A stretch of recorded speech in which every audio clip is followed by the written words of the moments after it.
My name is Shelley Muller Simon, Notre Dame class of 76, and I'm a regional director for the Notre Dame Senior Alumni. Our senior alumni group is comprised of alumni and friends of the university, age 60 and over. Our purpose is to help senior alumni and friends in the Notre Dame community engage in programming that fosters friendship, camaraderie, and service to others. We do this by reaching out to individuals directly and through our network of alumni clubs around the world. Our event today serves as a spiritual connection to Lent and Our Lady's University.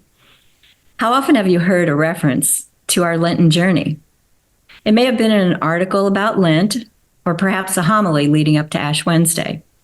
The ultimate spiritual journey is a pilgrimage, a trek to a place of sacred significance. A few alumni shared the full experience as members of the core pilgrims group for the Notre Dame Trail in 2017, retracing Father Sorin's steps the entire 320 miles from Vincennes to South Bend, then decided to take it literally to the next level and climb Mount Kilimanjaro together. We have 4 of those alumni with us today to share lessons from their journey. Nancy Votava, a 1986 graduate of the university with a degree in finance, has had a long and successful career in banking and finance, both at Notre Dame and at the private sector. She's an avid pickleball player and loves everything active: hiking, swimming, running, and paddleboarding. As a core pilgrim and Kilimanjaro alum, Nancy continues to look for her next physical challenge. She's lived in South Bend since she was a young girl. Mark Alexander graduated from Notre Dame in 1980 with a degree in accounting. He and his wife of 37 years, Kathy, who also hiked Kilimanjaro, live just up the Hudson River from New York City in Nyack, New York, and have 2 children and 1 grandchild. Mark grew up working on fishing boats at the Jersey Shore to pay for high school and college, and credits his middle-class upbringing and Catholic schools education for his own core values: family, faith, work, and community, all which have been strengthened by his ties to Notre Dame. Dr. Terry Tulisiak, Notre Dame class of 1974, is a retired cardiologist, formerly of the Cleveland Clinic. Terry and his late wife, Marita, St. Mary's College, 1974, have 3 children, 2 Notre Dame graduates, and 1 who graduated from Ohio State, where Terry also attended medical school. And a personal note, I've watched his 2 wonderful daughters play soccer at Notre Dame, winning a championship, of course. Currently, Terry's most meaningful work takes place once a week, tending to his homeless friends at the Peter Morin Center in Akron, Ohio, and in Kenya and El Salvador, where he continues his medical mission trips. Haley Scott DeMaria is a member of the class of 1995. While not a senior alumna yet, she and her husband, Jamie, also class of 95, remain active with the Notre Dame family, both on and off campus.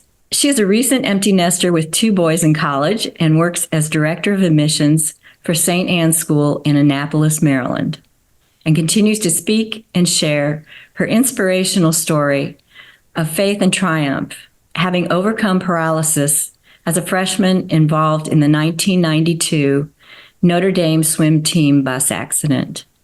Walking the Notre Dame Trail and hiking Kilimanjaro were both done in memory of her teammates, Colleen Hibb and Megan Beeler. Welcome, everyone. Thank you for joining us. Father Jenkins made this statement during Mass on your first day of the Notre Dame Trail.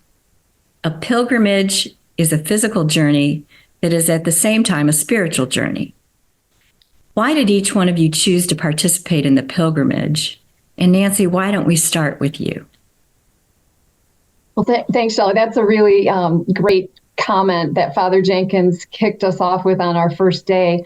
I got involved with the Notre Dame Trail initially as just kind of a consultant to the senior leadership team that was planning to organize it. I had been involved in doing a lot of physical activity, triathlons and marathons, and preparing for something physical like that. So I was helping them plan for the days and how to make sure that each participant was in good shape to have a successful journey. I was really honored when they asked me to participate in the event. And initially, I just thought it was going to be a physical challenge. I knew there would be a mental component, having it being a multi-day event, but I had no idea how spiritual it would be and how impactful it would be as I bonded with so many people and created a new family from the pilgrims who joined me along that trip. Frankly, I thought it was a crazy idea. So let's recap, right? You walk 320 miles through flat Indiana during the hottest part of a Midwest summer with a bunch of strangers, no less, right? Then I started thinking, Notre Dame, my Notre Dame education, the Notre Dame family, what all that means to me. I've been very lucky in life, and in my mind, in a large part, I've been lucky thanks to Notre Dame. A chance to retrace the steps of Father Sorin, to celebrate the birthplace of Our Lady's University. Now, what better way to give back to a place that has given me so much? I'm in. And besides, I find it difficult to say no to Lou Nanny. And like Nancy, like everything with Notre Dame starts and ends with a prayer. It's always deep emotional experiences. It's always a wonderful time. You knew it would be.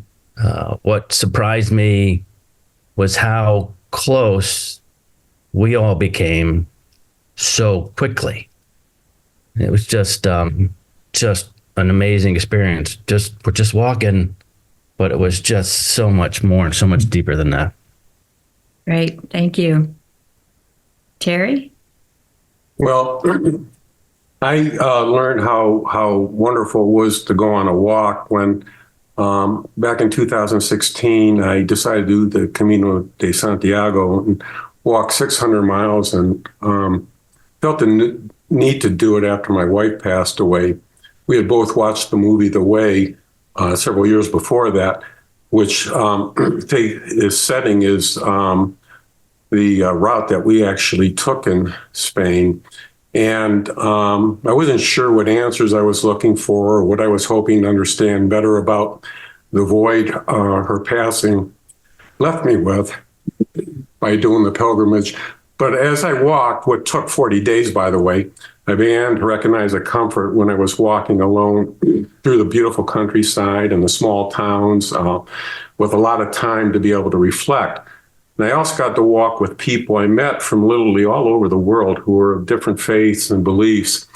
And we had the opportunity to listen to and share stories with each other about our reasons for going on the Camino, our joys, sorrows, doubts, personal experiences. And I learned a lot from them, and that was comforting because of the trust, humility, and compassion that was displayed and shared.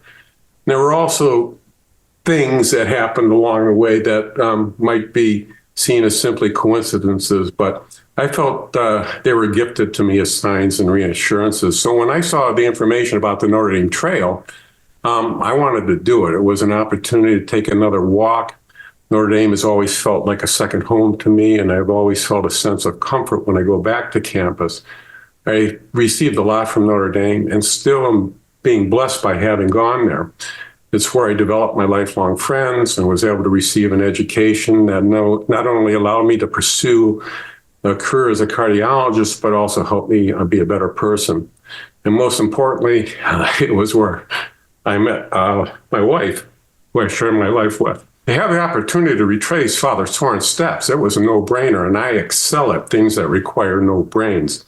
I was fortunate that Tara Riley, who worked in development at Notre Dame at that time, visited me at some point after the Notre Dame Trail was announced, and I asked her about the trail and conveyed my interest. And through her own kind effort, she went and actually, I think, advocated for me. And Catherine Elaine ended up selecting me as one of the core programs, which I was lucky and fortunate to be able to be a part of. Haley. So first, I would like to correct Mark. Indiana is not all flat. I thought it was going to be, but we quickly found, I think, every hill in Indiana and walked up them. But I have a little bit of a different path, I guess, to the ND Trail. I'm a convert. I converted to Catholicism as an adult. So the Camino de Santiago was something that I had not been familiar with, but had recently discovered just prior to the ND Trail. And I was fascinated by it. And walking for me it can be and is an emotional and a spiritual journey in itself. Of course, having been paralyzed and having to relearn how to walk and just the act itself is very meaningful to me. So when I had heard about the Camino de Santiago, I was fascinated by it and started looking into it.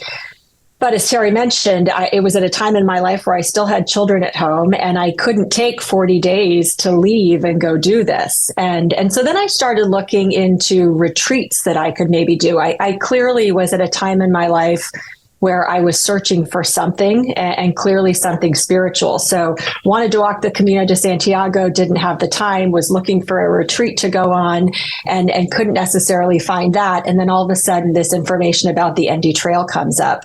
And to me that it was speaking directly to me. It's walking, it's a retreat. It was based on the Camino. And of course it's Notre Dame. So as soon as I saw it posted, and I'm not even sure where I first saw it, I reached out and I said, how do I do this? Because I'm being called to. Wonderful. Well, thank you all for sharing that perspective.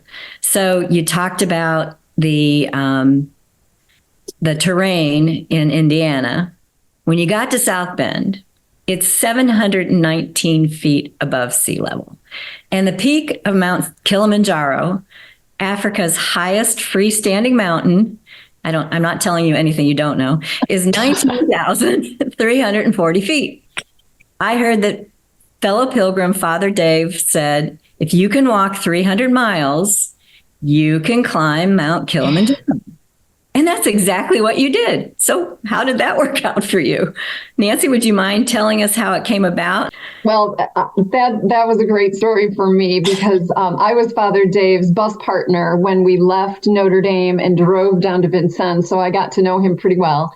And on those first couple days of walking the trail, I would be talking with him. And I think all of us were interested in how each of us trained individually to do the distance every day and to make sure that we could recover and rest and do a multi-day event. So, unlike a marathon or triathlon where you just go out there and do your best and then you've got weeks to recover, we really had to take care of ourselves. So I remember talking to Father David about the training I had been doing, multi-day training, long distances and recovery. And he made the comment, like, if you guys all train to do this and you're able to do this multiple days, you can come to my country and climb Mount Kilimanjaro. And I like challenges and I love climbing mountains. So I immediately thought it would be a fabulous adventure, mentioned it to the group, and everybody seemed to be very supportive. But then after a few days, I realized they all thought I was joking, and I was not because I love travel. I had been to Africa before, and I wanted to climb a mountain and go on another safari. So I started the battle cry of Tanzania 2019. And so we had it in the back of our minds. Now, I will say that Father David left out the fact that you can train to walk miles, but it is very different when you're going uphill and you have to deal with altitude and significant changes in weather. So those two were the two variables in the trip that made it, again, a physical challenge, but again, a very deep spiritual journey for all of us. And I was just so honored to be able to have several people from the Notre Dame Trail family join us. And we ended up having a group of 18 people, some of the core pilgrims with family and friends that went to Tanzania and climbed the mountain and did a safari, and it was just an amazing experience. So Mark, how did you make this decision? Well, as you say, Father David challenged us. We're all type A personalities. Most of us very active people are always up for a challenge. So it's a no-brainer. Indiana, as Haley corrects me, is mostly flat. And Kilimanjaro is just a hike. That's what I thought. And it became our theme, Kilimanjaro in 2019. And how did it work out for me? Well, we'll get the rest of the story. We'll get there. Yeah. We're always up for a challenge. My wife is crazier than I am. Bungee jumping in Australia and skydiving. It was easy for her, so I couldn't let her go alone. So here we are. Terry? I remember reading Hemingway's The Snows of Kilimanjaro when I was a kid, and I also remember taking a course, Peoples of Africa, by Professor Bellis at Notre Dame, who I think passed away in the past year. And boy, that really intrigued me, and I always wanted to go to Africa. So while we were on the Notre Dame Trail, because of Father Dave being from Tanzania and him yelling Kilimanjaro whenever we would be walking or biking up one of the few hills in Indiana while on the Notre Dame Trail, we decided to actually go climb it, and it would be another opportunity for us to all get together again. And everybody could hear my stories again. But also, I had been working in a hospital in Kenya about 6 months before our Kilimanjaro excursion, and I was just captivated when I was there, with the humility, the patience, the gratitude of the people who would come to see me as a heart doctor, who they don't very often get. And they were coming over, I would ask the people when I would see them, I say, where did you come from? And they said, well, we walked 8 hours, or we started 2 days ago, and they would just be told what day to come and see me. And they would just all be there at 7 a.m, and they would wait there until they saw me in the clinic. And I was seeing people with things that we don't have in this country, rheumatic heart disease. I would see in one afternoon in my clinic, more people with advanced severe valvular heart disease than I would see in 5 years at the Cleveland Clinic. And it was oftentimes in its final phases, affecting people as young as 10 and 15 years old. And they faced it with amazing courage stemming from their faith. So I was captivated by that and the beauty of Eastern Africa. So when I was on board about going back there. Great. And Haley? So for me, the ND Trail was such a powerful journey. Again, it came at a time when I was really searching for something like that. It was hard. I remember the first day, I think we probably walked 23, 25 miles, and I was really tired and hurting that first day. And I couldn't believe we had 12 more days, and I was a little worried about that. And then your body does get used to it. So it wore us down, I think, at least it did me physically. And I think, and then when you add the spiritual and the faith aspect to it, it was a pretty raw time emotionally, spiritually, physically, but also one of the most meaningful things I've done. And I think that's when we all really connected in a very emotional and powerful way. And I really wanted to hold on to that. And so when the idea came, and I can remember Father David and Nancy yelling Kilimanjaro at the end of every hill. Father David's words of, if you can walk 320 miles, you can hike Kilimanjaro, is very accurate. He did say that. I'm not sure how accurate it is in when you get to the mountain. There were many times when we were on the mountain when I said to myself and out loud, this is not the ND Trail. I think I had visions of Kilimanjaro being, a walk up the mountain. It's not that. But I just wanted to be part of this group again. That experience on the trail was really life changing, and that's not an understatement. And so to reconnect with this group in another meaningful way, I had to go. So you've started talking about this, Haley. So for everyone, was the climb what you expected? And what did you learn from these experiences? This was not the ND Trail. It was, and I came home and told my family this, and I'm not sure they believe me because they know what I've lived through. But it's probably the hardest thing I've ever done, and I shouldn't even say probably. It is, and my parents really questioned me on that because they've watched me do some pretty hard things. But I think the difference was I chose to do this, and I voluntarily decided to hike this mountain, and I wouldn't change the experience for anything, but it was physically much, much harder than I thought it would be. I knew there were three components that I thought could be challenging on the mountain.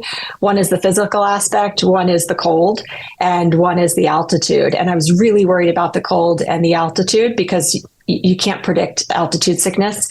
And I'm from Arizona, so I don't like being cold. I wasn't worried about the physical part. I was in my 40s. I thought I was in good shape at the time. So the physical part of it didn't necessarily worry me or concern me. I was one of the lucky few ones that didn't necessarily have trouble with altitude sickness. So that wasn't a problem. I don't really ever remember being that cold on the mountain. So that actually worked in my favor as well. Although when I look back at pictures, I'm covered kind of head to toe. So maybe I was just dressed well. But the physical part of it was what really challenged me. And I wasn't expecting that. I literally crawled to the top of the mountain. And when you're hiking up to kind of what they call Stella Point, where it flattens out at the top, it's very, very steep at the end.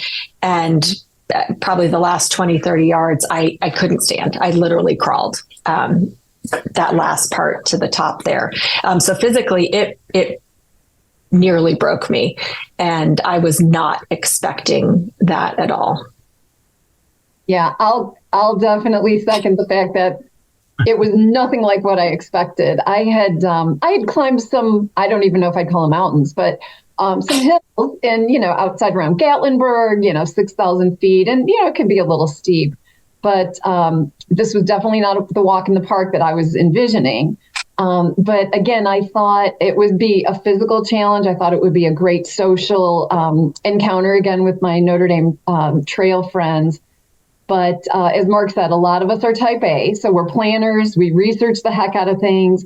And as Haley said, I knew that it would be a physical challenge, but the two things that I knew you couldn't control were weather and how you respond to weather and altitude. So you can kind of plan for the weather by being prepared, having lots of layers, but it's not comfortable for me when there's variables out there that I can't control. So being vulnerable, trying to learn more self-care and advocate. Like if I'm not feeling well, raise your hand. If you think you're dehydrated, you got to ask for help and then be there to help and support each other.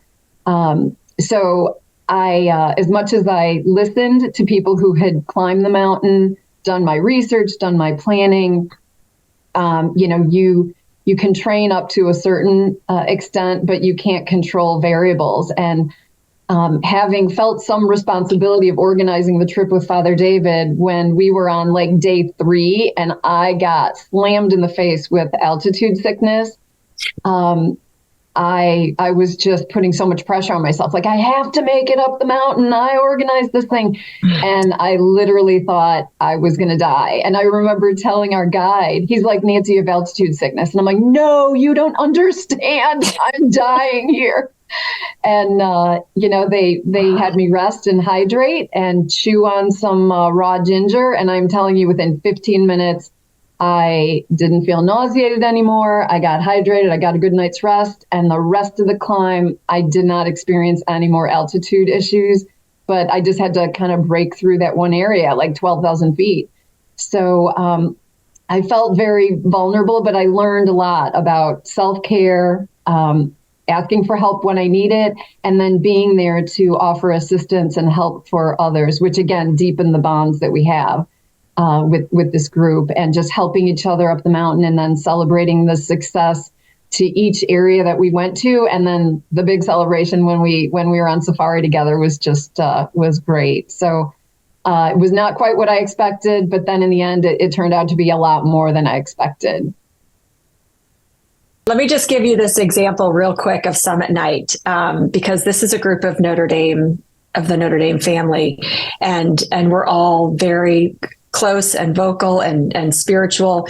When we were taking our steps up again on summit night, I remember distinctly someone sneezed, and not one person said "bless you" or "God bless you." That's how hard it was to focus on breathing and taking the next step, which was like a half step. But I remember thinking, oh, wow, none of us are talking. And that's how much all of our focus was on just the next step, that we didn't even wish someone, God bless you when they sneezed. Yeah, it was, I actually invited my roommate from Notre Dame to come along, and my brother, who was a member of the class of 77. And I think after the third day or the fourth day, I think it took us, 5 days to go up.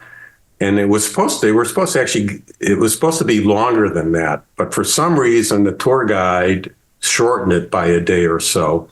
And so that made it a lot more difficult to go up. And at 19,000 feet, the oxygen concentration is like very low compared to at sea level.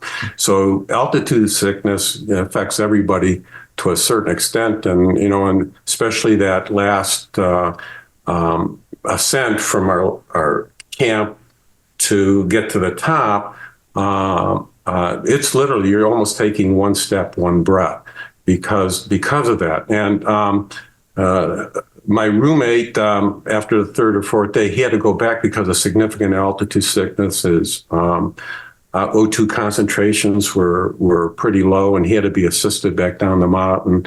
And then on the last day, I knew my brother was getting altitude sickness. And of course, the older brother telling the younger brother that it's probably not wise to go, that doesn't work.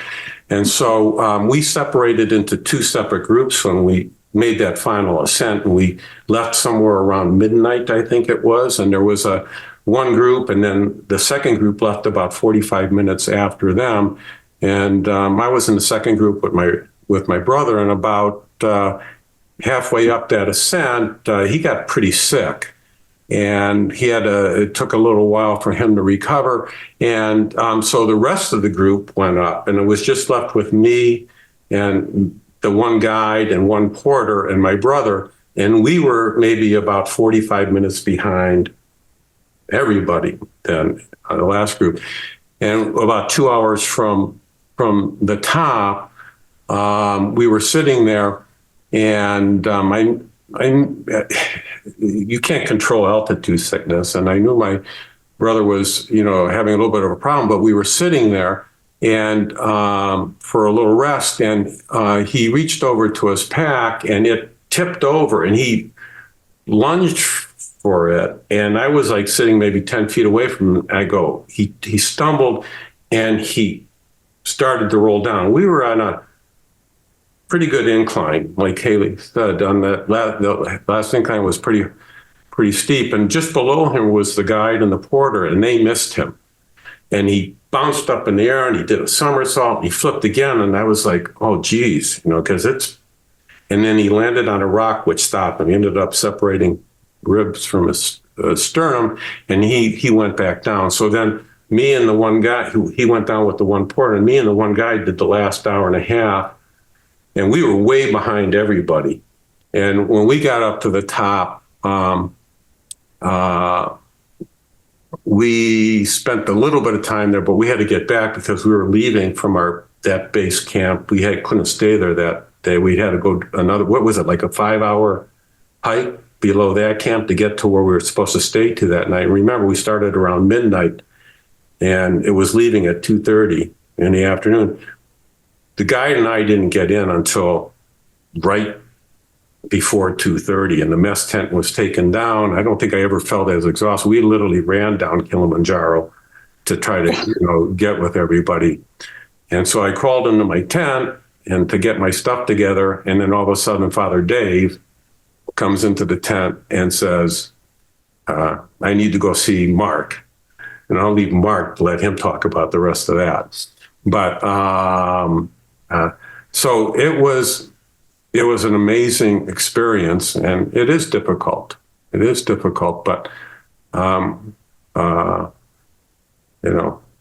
everybody, maybe we all, we all learned, I think, that you don't necessarily reach your expected summit that you had in mind, but sometimes that expected summit is a false summit. But wherever we reach, it's meaningful because we persevered in spite of our own personal limitations and disappointments.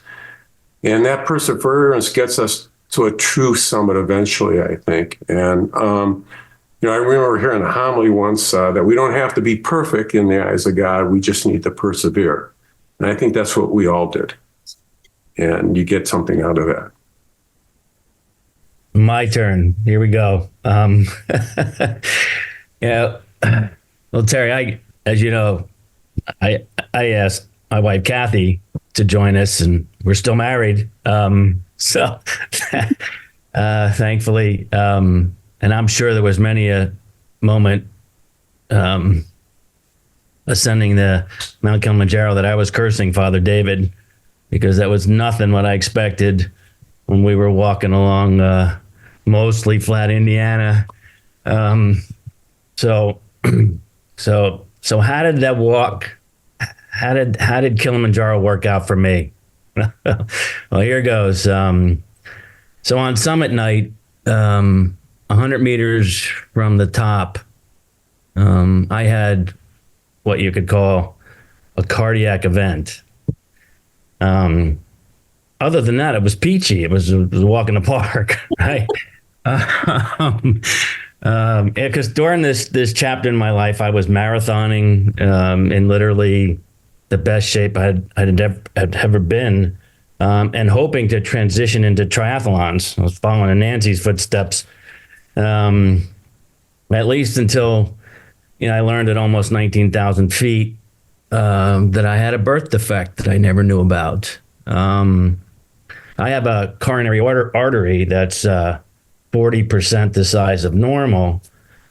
Sort of a sobering way of looking at it is that I have the equivalent of a 60% blockage. And frankly, looking back at the decision to climb Mount Kilimanjaro, I actually think it saved my life. There's a lot more to the story.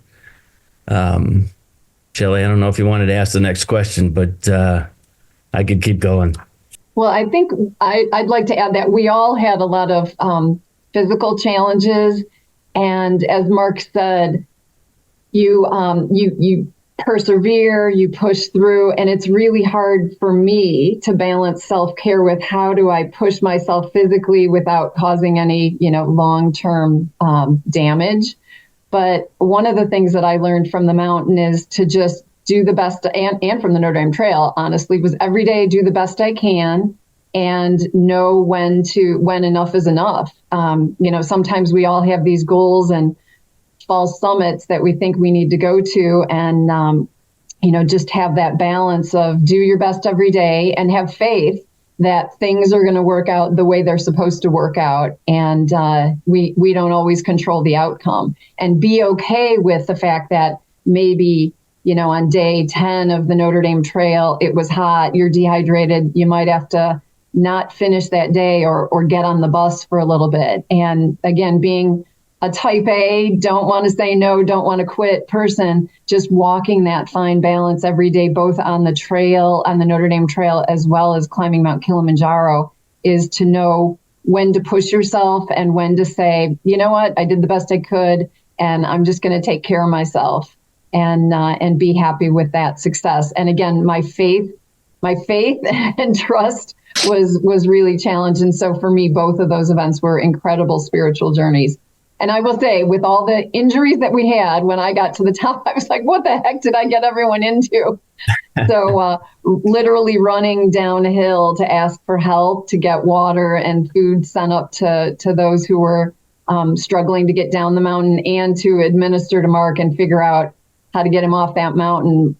It was a little chaotic that last day, but thankfully, everything worked out the way it should. And Mark, I'm so glad that you think it was a silver lining to go there, because I was freaking out when we heard that you were having this cardiac event, and I was just so grateful that the other people in the community helped get you and Kathy packed up, get on a helicopter, and get you to safety.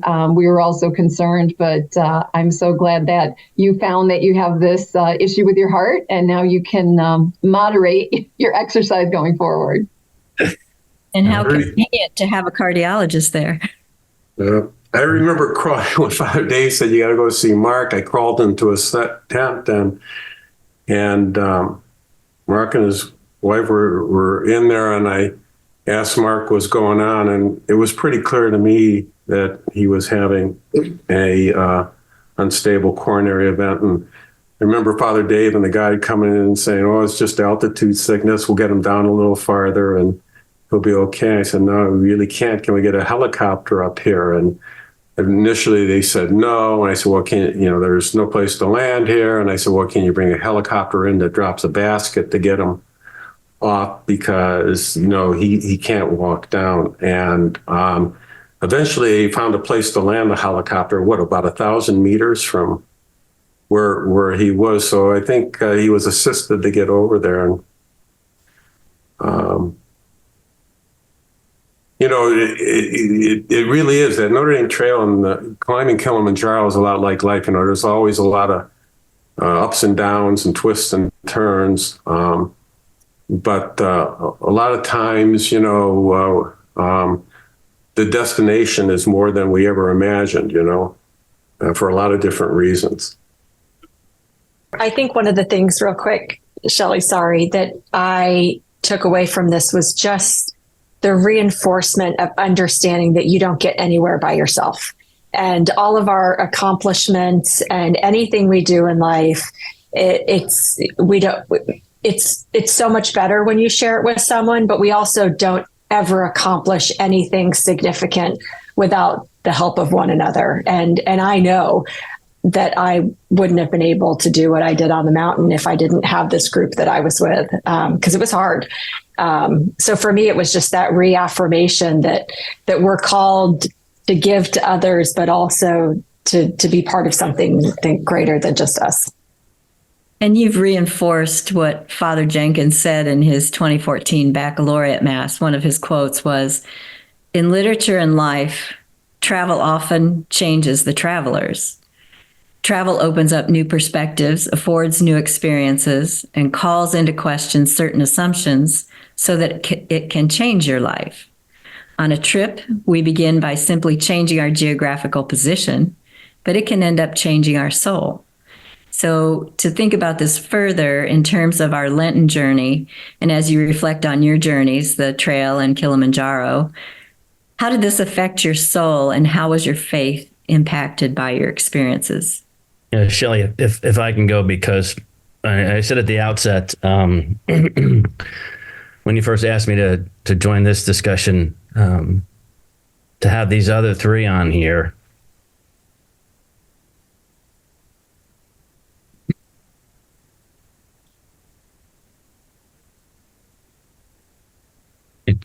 sorry. Oh, it's okay. Just so appropriate and perfect. And you'll see, if I can get through it, you'll see how each one of these special people played a special part in my life. Other than a heart condition, the curveball that life throws at you, how lucky I was to have Dr. Terry in the tent next to me. And he's a cardiologist from the Cleveland Mayo Clinic. Better say Cleveland Clinic. Don't have Mayo in there. Might not appreciate it. Wow. You saved my life. And there's that Notre Dame family again in times of need. I learned how lucky I am. On just to start to tell the story, on summit night, the hike started around, for us, for the group I was in, the hike started around 1 a.m. in the dark. All days prior, we started early, but at dawn, we could see what lied ahead, but not summit night. I always wondered why they did that. As we were coming down, I realized that had we been able to see what we were up to, I might have just gone down. But besides the darkness, as summit night started, besides the darkness, I knew something was wrong. I couldn't catch my breath.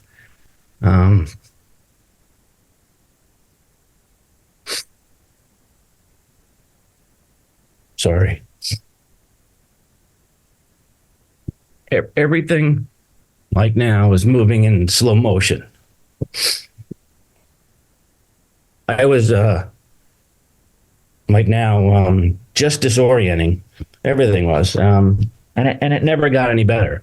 Up until that point, I didn't have a lick of problems. I didn't have an issue with altitude sickness. I was in great physical condition. Things were terrific. Nancy, I remember you complaining then when you had altitude sickness about things, and that just wasn't normally you. About an hour or so into the summit, I couldn't keep up, and so I left the group. And as she passed, Haley, I don't know if you remember, but you said something like, "We need you, Mark."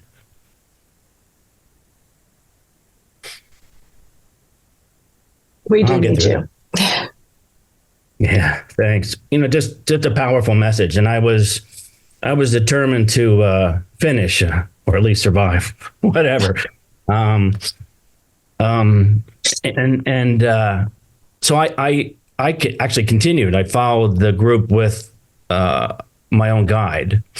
So after 10 more hours of hiking up, and 2 episodes where I felt pressure in my chest, like someone was using a bicycle pump pumping air into my chest, I decided to heed Haley's warning and advice that living was better than reaching the summit. And I returned to base camp.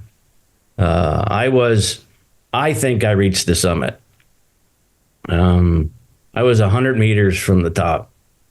I won't do it again because I can't. But it was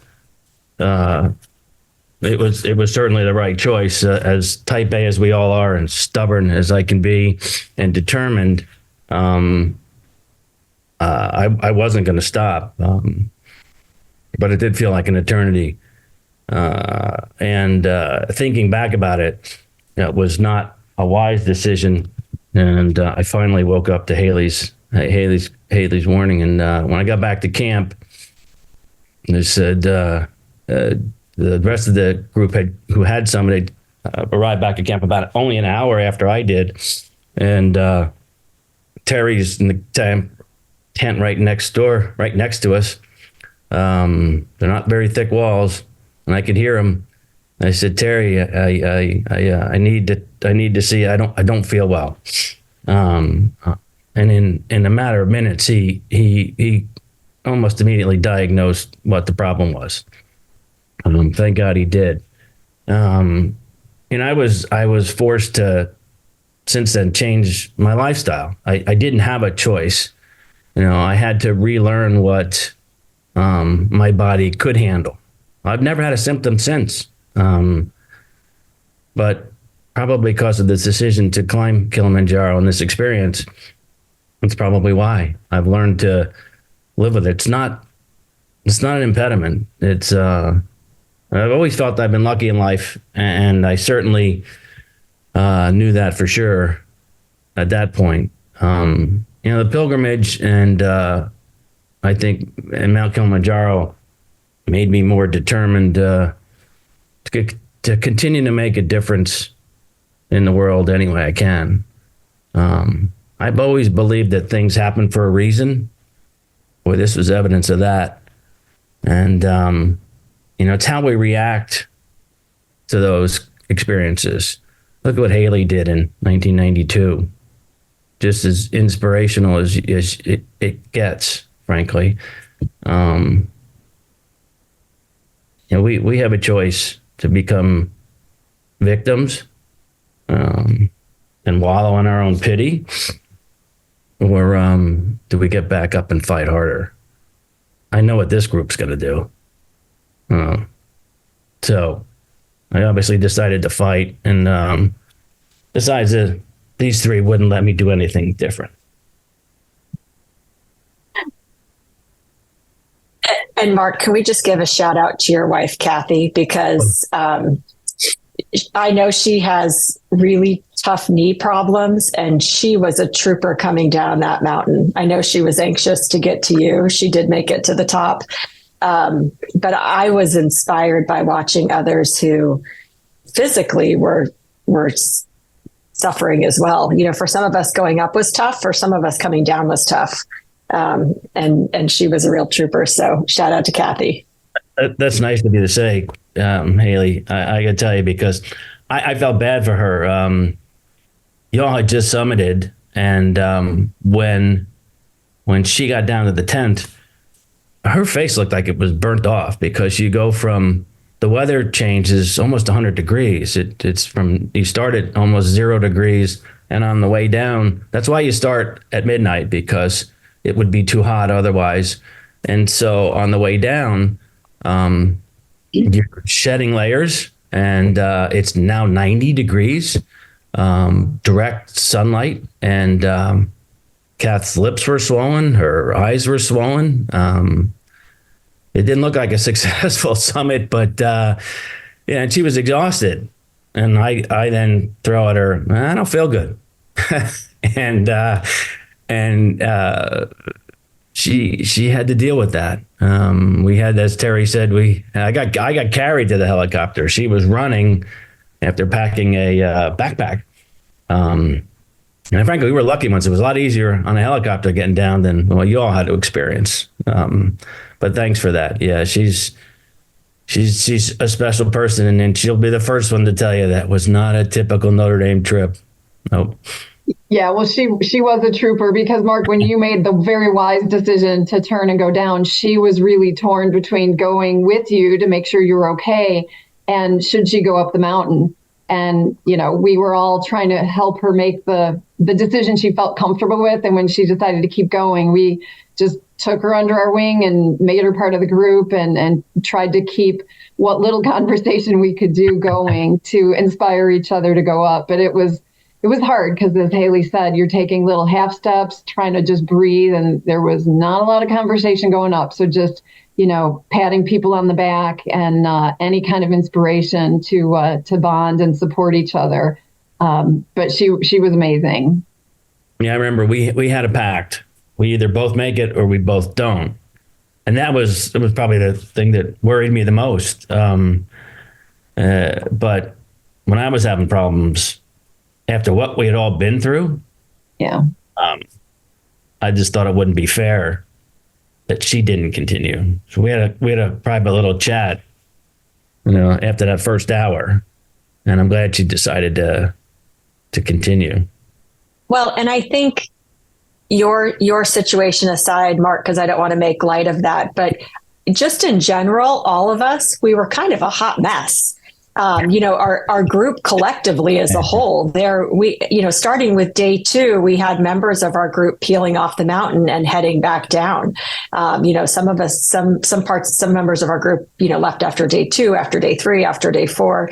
I don't think it was what any of us expected. I think it was a lot harder than we all expected. But in hindsight, looking back, and I was talking to a friend of mine about this recently, I think one of the most amazing things, and I think this speaks to just collectively who we are as members of the Notre Dame family, no one complained. We were physically run down. We were emotionally run down.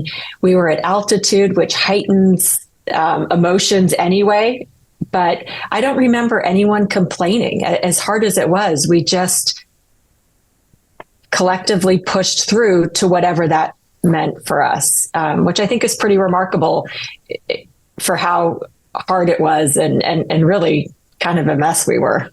Yeah, Well- after Terry had walked into the tent, Nancy came in, and I knew she felt bad that she had talked us all into this. But we had a special moment then as well, and it was just you're right, Haley. It both the pilgrimage and Kilimanjaro. I never would have dreamed that we could. I feel like a group hug. We always feel like it's needed. It's just how close and how intimate and how wonderful it could be to spend time with all of us. It really, even with how miserable that climb was, I'm really glad and thankful. Yeah, we did it together. Well, Mark, I don't know if we walked into those tents. It was more like crawling into the tents, okay? They weren't that big. But here's a little piece of Kilimanjaro from the top Wow. that I grabbed in those 2 seconds we were at the top and then racing back down to catch up to the rest of you guys. Yeah. Wow. Yeah, there's not a whole lot that I remember from being at the top. And I think you're right. We weren't there very long. But, it's interesting, Terry, you showed that rock, because I know one thing that I believe is something that comes from the Camino is carrying rocks or carrying things with you. We did that on the ND Trail. We all we were given rocks in the beginning down in Vincennes, and we could write on them or carry them with us. And then we left them at the log chapel when we got up to campus at Notre Dame. So carrying those rocks, petitions, people, whatever we wanted to carry with us through those rocks. So I had rocks that I took with me to the top of the mountain and had written on them and given them to some other people who were going through challenges and carried their rocks with me. Certainly the one that I had just said, God bless ND Swim, and then the initials of my teammates, Megan and Colleen, on it as well. And I remember being at the top of the mountain and Nancy saying, we need to go down, and starting to go down and then thinking, wait, I wanted to leave my rocks at the top. And so, trying to get back to a place where I could leave those rocks there. Those are the snippets and the memories that I remember. I know you had a shell with you, I believe, Terry, that you had from the Camino, and those meaningful connections that, even though it is a physical challenge, bring us back to the spiritual component that really, for me, hiking Kilimanjaro was. Alluding to that, but Lent's a time for reflection, and we always face difficulties when, and we're trying to make our way and think through the trials that life presents us with.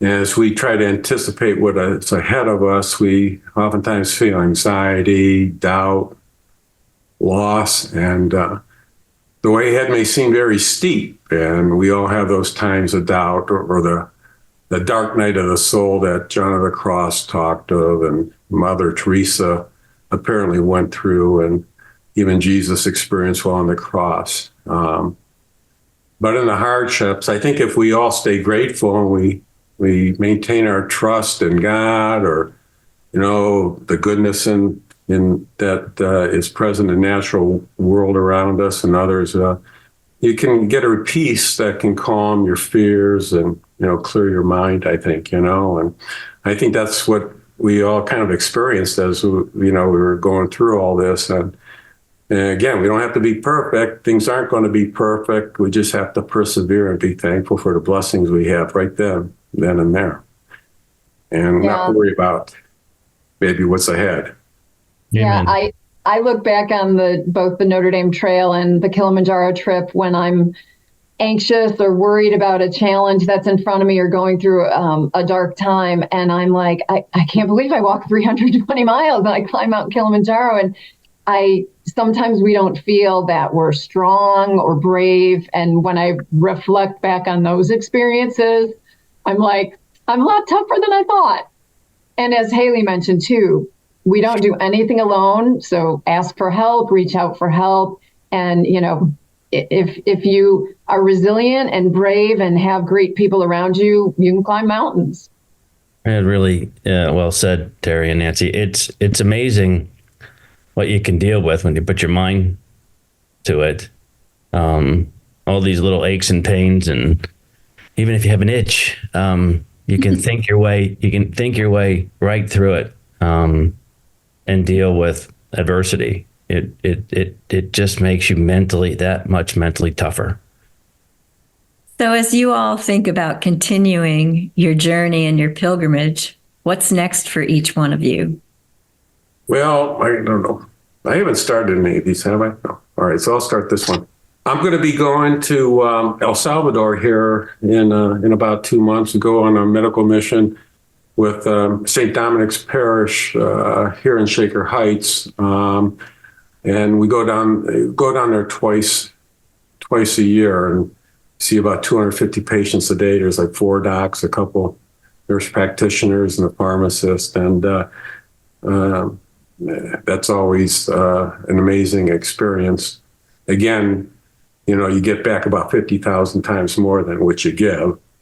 And I went on a different walk in Tuscany with my older daughter this past summer, and I'm planning on doing one next year with my other daughter. We're thinking of maybe going up through Portugal, up to Sunny. So that's something on the way. And I'm going to go visit my son up in Arizona. In about a month. We'll be hiking and fishing up there in the Mogollon Rim, which you're familiar with.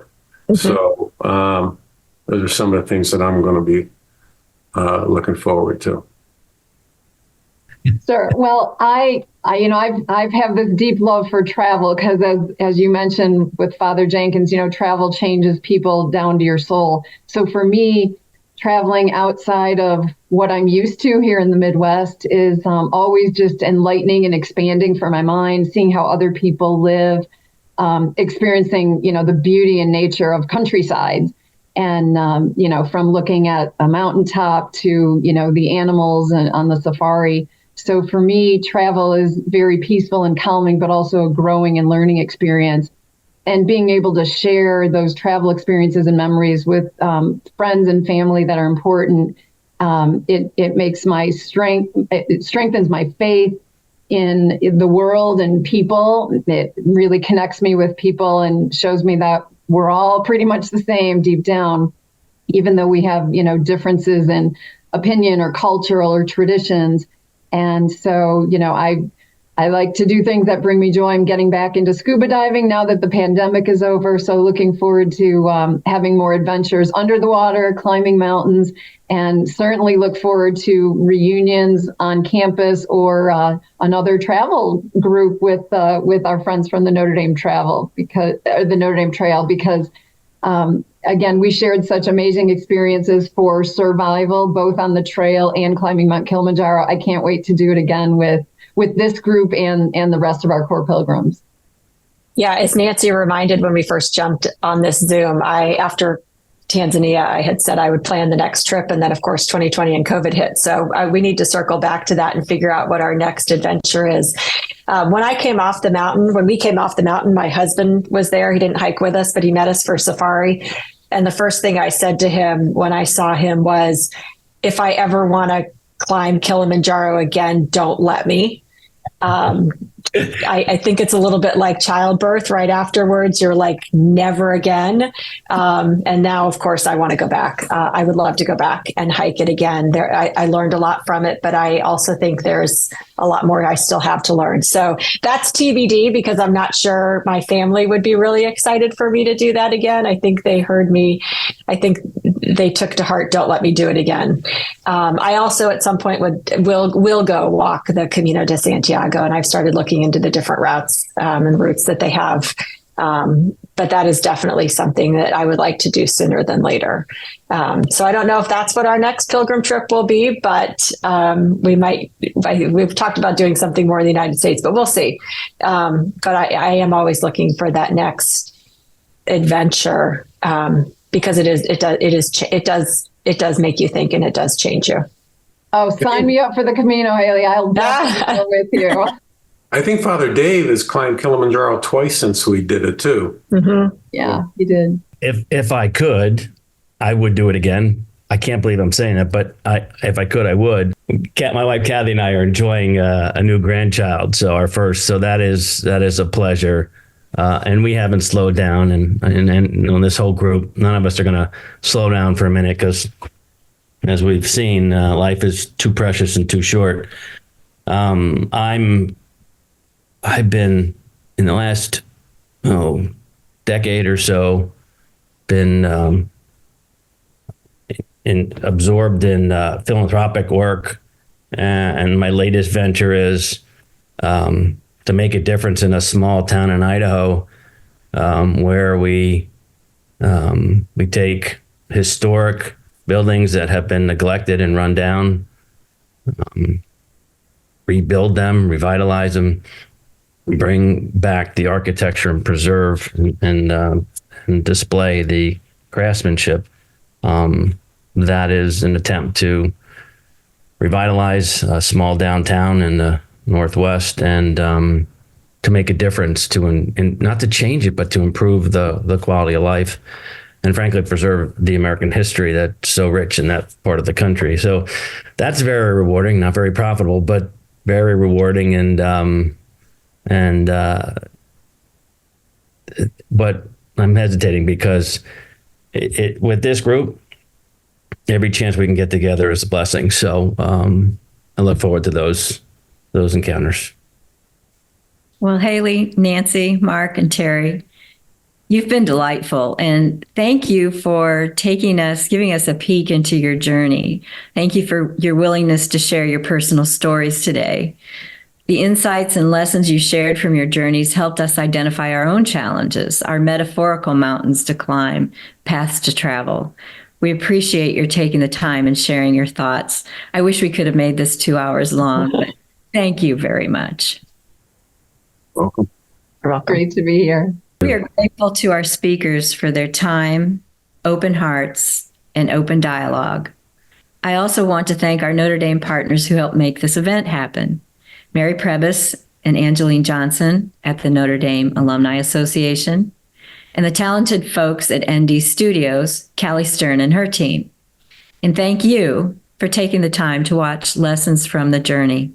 I hope this Lenten season will bring you closer to your faith, friends, and family.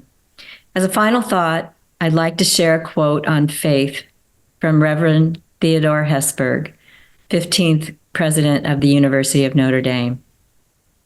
Faith is not an easy virtue, but in the broad world of a person's total voyage through time to eternity, faith is not only a gracious companion, but an essential guide.